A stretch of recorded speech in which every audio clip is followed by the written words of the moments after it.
Hello YouTube. Thought we'd do a little painting. This one will be about a lost painting. So we'll do a painting about a lost painting. Hey, why not? Back in early 2010, I made a series of paintings, my piece paintings, about this size. These are like 4 by 4 by ½ inch. And then I made a bunch like these, which are 6 by 6s.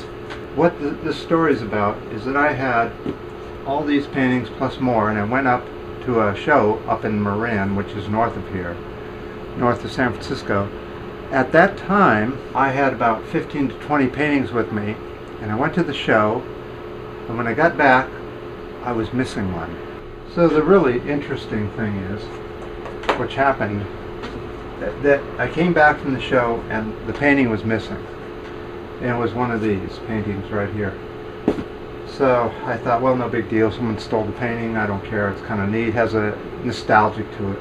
So anyway, I had forgotten about the painting. And because I had a copy of it anyways, I was able to use it in my Zazzle store, is what most of this stuff is used for. Now, the other day, I was up hiking. And I was up hiking to see where the end of my street went that I live on. Because I knew it dead-ended about a ½ mile from my house here, from where I live. So I walked over there and I found that there was a fence that you could go through, and then you were in the woods. And what this area is, or the green belt, is an area that was never bought out by the city, but the city had planned to use it.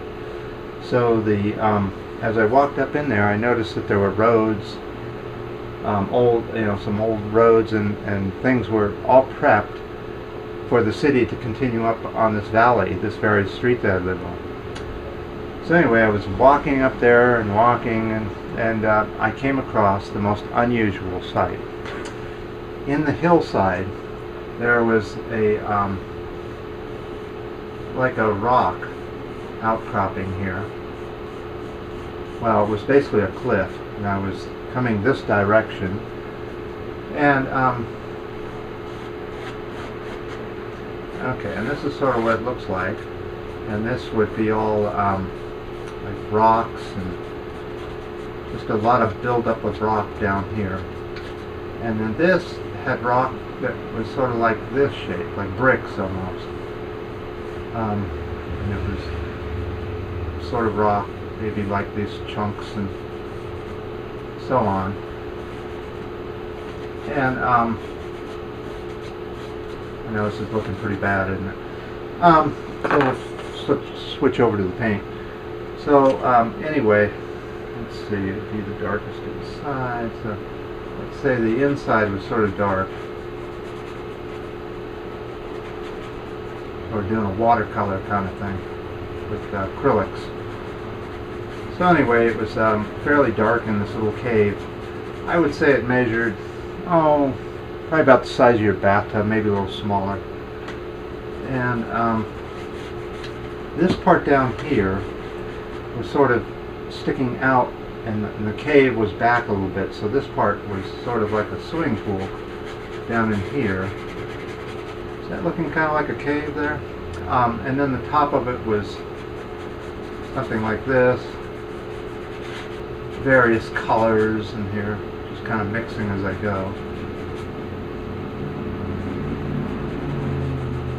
Darker as it goes into the cave, is what I'm sort of looking for here. In here are lots of little. First of all, this is hard to get to. You really have to. You have to be able to hike a ways up steep hills and kind of be in shape. So here we. It's kind of hard to paint and think at the same time. Let's try it.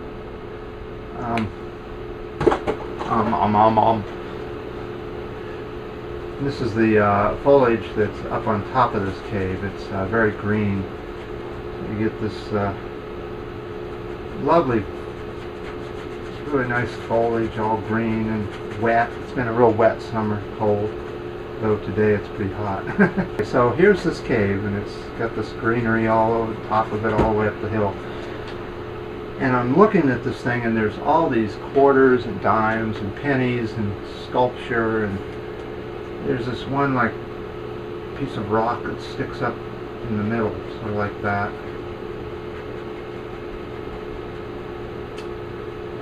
And on it is like this elephant sitting there on top of this thing. Alright, and so I'm looking at that, and I'm looking over here, and back in here there's like this really deep, dark hole back in here, and it goes back a ways. And then I happen to notice over here, over in this area, I said, oh, that goes up inside there. And right over in here, I just couldn't believe what I saw.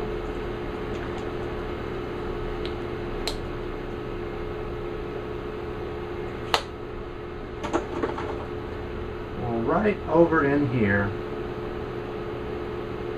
you'd never believe it, was my peace sign. Just like this, stuck up underneath and along it with pennies and quarters, and it had been there for long enough to where it was quite dusty and dirty.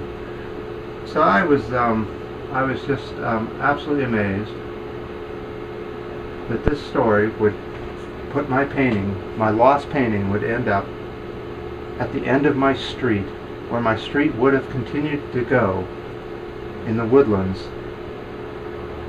And at the end of that is my painting, way up in the mountains, where you have to hike to get to it. It's not really a path, it's more like just a brush, but and there's my painting sitting under there. And you say, well, why is that important?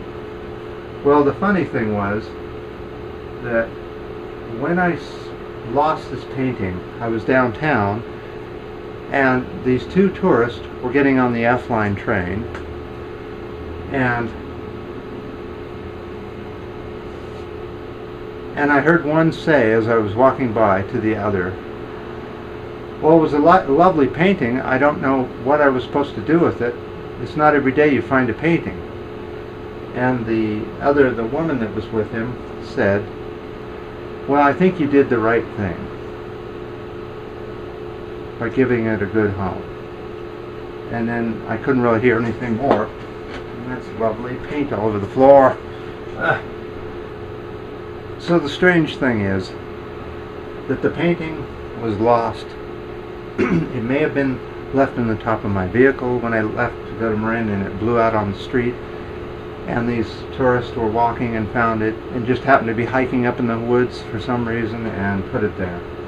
But isn't that interesting that I would find my painting? So anyway, what we're going to do is every so often I'll go up there and film this, and we'll see how it changes. And I'll put it on this Squidoo lost painting lens, and you can come by and check it every now and then and see how this little sanctuary, shrine, whatever you want to call it, changes. I've been to it twice now, and it does change. People bring stuff. So if you subscribe, you'll be notified when all of these new videos come out.